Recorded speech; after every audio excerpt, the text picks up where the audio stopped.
Hello বন্ধুরা, সবাই কেমন আছো? অনেকদিন পরে চলে এলাম একটা নতুন ভিডিও নিয়ে। তো দেখছো এই ভিডিওর শুরুতেই আমি রান্না করতে চলে এসেছি। তো অনেক দিন পরে আজকে রান্না করতে এলাম উনুনে। তো দেখছো কি কি রান্না করছি। কলা ভাজবো, বেগুন ভাজবো আর পুঁই শাক দিয়ে মাছ দিয়ে তরকারি হবে। তো দেখি কীরকম হয় তরকারিটা আজকে।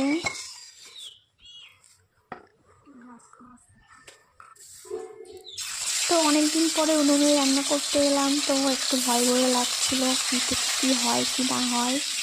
তো দেখি রান্নাটা কীরকম টেস্ট হয়। উনুনে রান্না করলে বলে দেখি টেস্ট হয়, এই জন্য উনুনে রান্না করতে এসেছি অনেকদিন পরে।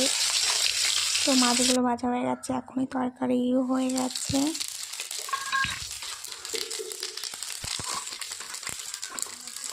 এক পাশে চাল ধুয়ে একবারে ভাত বসিয়ে দিয়েছি, যাতে একদিকেই সামলাতে পারি, দুদিকে তো সামলাতে পারবো একসাথে, এই জন্য।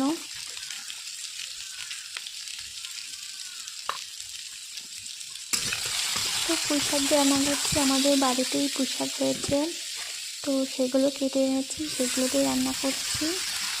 আর সাথে আছে কলা ভাজবো, সর্ষে দিয়ে কলা ভাজবো, সিম্পল তরকারি হবে। আর সিম্পল একটা বেগুন ভাজা হবে।